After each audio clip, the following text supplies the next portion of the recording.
Avant, j'avais tendance à penser que National Geographic, c'était vraiment une source 100% fiable, un peu comme Science et Vie ou Science et Vie Junior. Et puis, j'ai commencé à m'intéresser à l'histoire et je me suis rendu compte que c'était pas toujours vraiment le cas et que souvent, il y a un propos à nuancer. Ça ne veut pas dire que tout est à jeter, mais ce que j'ai vu, c'est que souvent, on pourrait apporter un peu de nuance dans des choses qui sont montrées de manière très catégorique et qui, en plus, sont parfois simplifiées à l'extrême au point d'en devenir à moitié vraie, à moitié fausse. Je ne sais pas encore si c'est le cas de la vidéo qu'on va décortiquer ensemble aujourd'hui parce qu'on va la découvrir ensemble. C'est une vidéo de un peu plus de 2 minutes et qui s'appelle « Et si la célèbre guerrière de Birka était finalement une archère à cheval ?» Donc j'avoue que ça m'a fait réagir comme ça en lisant le titre, mais on va voir ce que ça raconte. J'ai préparé des petites choses parce que je pense savoir de quelle tombe ça parle. Et si vous êtes intéressé par les Vikings comme je le suis, vous savez très probablement déjà de quelle tombe ça va parler. Donc on va voir ça ensemble, c'est parti. Et salut à tous, c'est Tommy, je suis un passionné de la culture viking et des Scandinaves de la période viking. Je fais de la reconstitution historique viking et j'ai développé un certain nerdisme en termes de viking. Donc c'est pour ça qu'on va voir ça ensemble et si c'est la première fois que vous venez sur la chaîne, je vous invite à vous abonner pour voir plus de choses sur les vikings et parfois je décortique d'autres choses. Ça peut être des films en rapport avec ça, ça peut être aussi des séries, éventuellement des jeux vidéo aussi. C'est parti. L'analyse médico-légale de la tombe de la guerrière de Birka amène à une conclusion incroyable. On peut retrouver ces déformations de la colonne vertébrale chez les cavaliers. Première chose que je remarque, c'est la traduction, parce qu'on passe de « there is a suggestion », donc qui dit que ça suggère quelque chose, à quelque chose d'un peu plus péremptoire. Donc on va voir comment ça évolue par la suite, mais voilà, les traductions ont tendance à faire ce genre de choses. Donc, c'était peut-être une archère à cheval. Se tenant à 10... Ce qui est pas mal quand même, c'est que ça précise que c'est une hypothèse, donc ça veut dire qu'on n'en est pas sûr et je m'attends à ce qu'il propose d'autres choses ensuite. Dans tous les cas, ce n'est qu'une partie restreinte d'une grande vidéo. Si ça vous intéresse qu'on regarde vraiment toute la grande vidéo à l'occasion, dites-moi ça en commentaire, on verra pour le faire. Distance des lames tranchantes, c'est peut-être sur un cheval, armée de flèches, qu'elle assénait des coups mortels, comme le laissent penser les dernières analyses.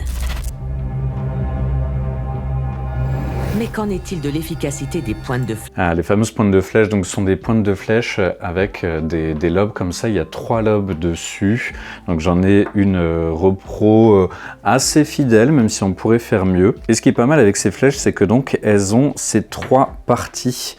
Donc si on zoome un peu dessus, vous voyez, il y a 3 lobes comme ça, qui rappellent un peu la fameuse baïonnette Rosalie, donc qui était montée sur les fusils Lebel. Donc rien à voir bien sûr avec la période viking, mais voilà. Et ce qui fonctionne très bien avec ces flèches-là, c'est que ça fait des blessures très difficiles à refermer. C'est d'ailleurs pour ça qu'aujourd'hui c'est interdit dans les conventions de Genève et de La Haye, parce que voilà, c'est jugé inhumain. Bien sûr, je ne parle pas des flèches, je parle de toutes les armes qui pourraient avoir ce genre de profil. Si on regarde les autres types de flèches, en fait, on va avoir plutôt des choses comme ça chez les Scandinaves habituellement.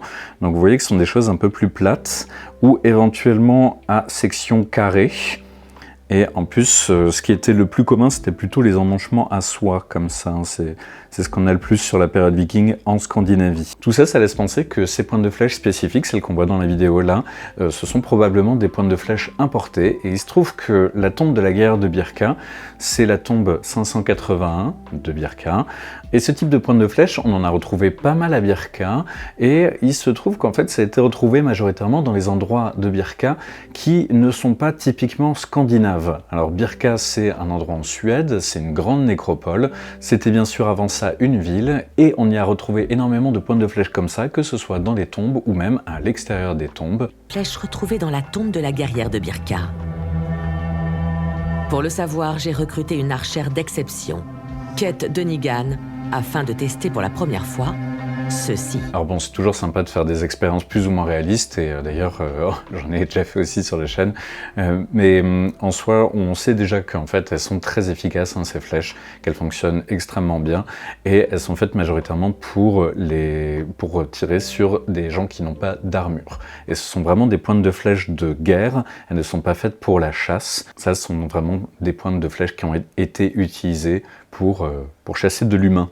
Les répliques exactes des flèches retrouvées près de la guerrière de Birka. Alors en soi, leurs répliques sont pas mal, elles sont pas parfaites, notamment parce que si on regarde vraiment les flèches de l'âge viking, on remarque qu'elles sont faites à la main, et les fûts, donc la partie en bois, ne sont pas tout à fait réguliers, et généralement ils sont un peu plus larges au milieu du fût qu'aux extrémités. Donc si on veut vraiment faire des tests et vraiment avoir des données parfaites, il faudrait aussi avoir ça. Il y a même des rainures. À quoi cela servait-il? Sûrement à faire un maximum de dégâts. Tout le poids de la flèche est concentré vers l'avant pour atteindre la cible. Oui, donc ça c'est ce qu'on disait tout à l'heure, hein. Donc effectivement ça sert à faire un maximum de dégâts et surtout des blessures qui se referment très difficilement. Donc ça veut dire que ça va pas forcément tuer sur le coup, hein. C'est pas du tout comme avec des armes modernes, mais ça va permettre de blesser et de tuer quelqu'un dans les heures qui suivent à cause des saignements. C'est pas gentil, c'est la guerre. Kate tirera ses flèches à l'aide d'une réplique d'arc viking, conçue pour être utilisée à... Alors là, c'est pas du tout une réplique d'arc viking, on n'a jamais retrouvé d'arc comme ça chez les Scandinaves de la période viking. Alors certes, effectivement, c'est plus pratique pour tirer à l'arc, hein, notamment parce que c'est plus court, et il y a même certains arcs qui sont faits pour tirer à l'arc à cheval qui sont asymétriques, donc qui vont avoir le bas plus court que le haut, donc ce qui permet de passer au-dessus de la tête du cheval facilement. Les arcs vikings, ils ressemblent beaucoup plus à ce qu'on a tendance à appeler le longbow, donc ce sont des arcs relativement longs et qui n'étaient pas du tout adaptés au tir à l'arc à cheval ou même à la guerre à cheval. Sa cible, un gilet pare-balles recouvert d'une cotte de mailles semblable à celle des vikings. Alors en soi, c'est pas mal de tester là-dessus. Enfin, le gilet pare-balles, bien sûr, je pense que c'est juste pour avoir quelque chose en dessous. Mais en soi, la cotte de mailles, c'est effectivement l'armure de prédilection du Scandinave et des peuples connexes autour du milieu du Xe siècle, parce que c'est de cette époque-là que date cette tombe. Notre expérience sera supervisée par Paul Everington, expert en balistique. Ces équipements spécialisés détermineront la vitesse de la flèche, tandis qu'une caméra haute vitesse filmera l'impact. Nous allons mesurer la vitesse pour ensuite déterminer la puissance et l'impact sur le corps humain. Pourquoi pas faire ce genre de test? Je trouve ça peut-être un peu overkill, hein, parce que bon, il suffit de voir si ça traverse ou pas. Après, ce qu'il aurait été intéressant d'avoir, c'est éventuellement quelque chose pour répliquer un corps derrière l'armure. Mais bon, je sais que ça coûte quand même très cher, et je le sais parce que je m'étais renseigné pour faire des tests justement, et ouais, avoir des choses un peu réalistes, même juste du gel balistique, ça coûte une fortune. Nous allons tester si ces flèches peuvent infliger des blessures mortelles.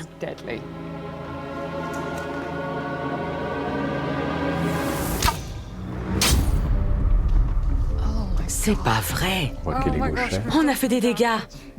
C'est un tir parfait. Ok, ça s'arrête ici, donc ça c'est vraiment juste un extrait. Je trouve qu'ils sont très très bons pour donner la hype et l'envie de regarder le reste du documentaire, et puis je trouve qu'en général, Nat Geo est très bon pour ça, hein, c'est pas les seuls d'ailleurs, mais à transformer la chose un peu en enquête semi-interactive. Donc ça, je trouve que c'est super pour intéresser les gens à l'histoire et éviter que ce soit l'histoire rébarbatrice qu'on a tous connue où on va juste réciter des dates. En soi, je trouve que le test est pas forcément très intéressant parce que on sait déjà que ça fonctionnait, et pour une raison toute simple, si c'était pas le cas, on n'en aurait pas retrouvé des centaines de flèches comme ça. Donc c'est un peu un test voilà, pour faire peut-être du sensationnalisme. C'est toujours intéressant de recueillir des données, mais j'ai pas l'impression que ce soit le cas pour ça. Sinon, ça reste sur l'idée de l'archère à cheval. Sur cet extrait, il ne parle pas trop des chevaux, mais je vais vous montrer 2-3 petites choses. Voilà, donc ça, c'est la tombe en elle-même et vous pouvez retrouver plus de détails si vous voulez. Le lien, là, je vous le mettrai dans la description directement. Et ce que vous voyez, c'est qu'effectivement, elle a été enterrée avec beaucoup de choses et notamment 2 chevaux ici. Ce qui m'embête un peu, alors à voir comment il le présente, hein, parce qu'il y a peut-être d'autres informations, c'est qu'il laisse entendre que comme elle a été enterrée avec des chevaux et des flèches, c'est que c'était une archère à cheval. Sauf qu'elle a aussi été enterrée avec plein d'autres choses, et par exemple elle a été enterrée avec un jeu de Hnefatafl, donc qui est une sorte d'ancêtre des échecs, et personne ne dit que c'était une joueuse professionnelle de Hnefatafl. Et aussi dans la tombe, il y a plein d'autres choses. Par exemple, il y a des poids qui a été utilisés avec une balance pour le commerce et personne ne dit que c'était peut-être une commerçante qui avait très bien réussi dans la vie. Hop, Tommy du montage ici, et désolé pour le bordel derrière, je suis en train de préparer une date dans un musée, il y en a partout, et là je voulais juste apporter 2 petites nuances à mon propos, parce que j'ai pas eu le temps de le faire pendant la première vidéo, pendant le tournage initial. Déjà, je tiens à préciser que le fait qu'une femme puisse être une guerrière chez les Vikings ne me dérange absolument pas, et que ce n'est pas du tout le propos de la vidéo. Je demande juste de la cohérence, et je demande aussi à ce qu'on évite de sauter à des conclusions hâtives juste parce qu'elles paraissent progressistes et donc qu'elles paraissent agréables à entendre. Je suis 100% pour le progrès, tout ça là-dessus, mais c'est pas du tout le sujet de la vidéo et c'est pas du tout le sujet de l'étude sur cette tombe. Et deuxième chose dont je n'ai pas pu parler, j'espérais qu'en fait il parle un peu plus de l'analyse ostéologique dans cet extrait de vidéo, mais c'est pas trop le cas. Mais il y a quelque chose donc que je n'ai pas dit, c'est que effectivement l'analyse ostéologique montre que cette personne dans la tombe 581 était probablement une cavalière régulière. Et ça on le voit à l'usure de sa colonne vertébrale qui ressemble beaucoup à ce qu'on a chez les cavaliers réguliers. Donc ça ne veut pas forcément dire qu'elle tirait à l'arc à cheval, parce que oui, on a retrouvé des flèches, oui, elle faisait sûrement du cheval, mais ça ne veut pas forcément dire qu'elle faisait les 2 en même temps, tout comme aujourd'hui. Personnellement, je connais des gens qui font du tir à l'arc et qui montent à cheval, mais qui ne font pas les 2 en même temps. Voilà, juste pour ces 2 petites nuances, et retour à la vidéo. Ce qu'on voit sur l'étude ostéologique, c'est qu'elle n'a aucune blessure de guerre, aucune blessure d'entraînement.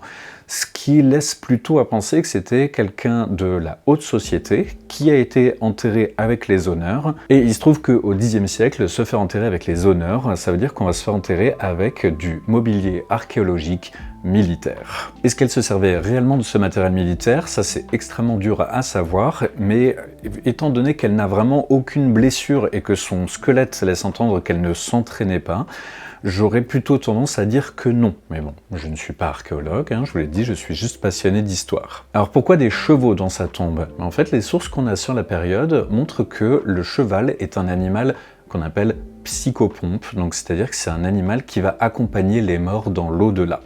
Et donc il y a pas mal de tombes dans lesquelles on trouve des chevaux, parfois c'est juste un, parfois c'est plusieurs, et généralement plus le défunt va avoir un statut élevé, plus on va trouver de choses comme ça, donc plus d'animaux et plus de mobilier archéologique ostentatoire. Au passage, on a encore des photos de ces fameuses pointes de flèches ici, et donc on voit très bien à certains endroits les 3 pans comme ça, et on voit que ce sont des flèches qui sont quand même très effilées et relativement longues, hein, donc elles font plus de 10 cm.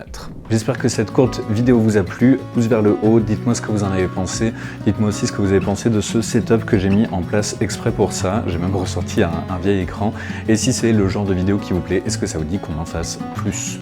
Merci à tous, et sur ce, portez-vous bien, et à la prochaine. Salut!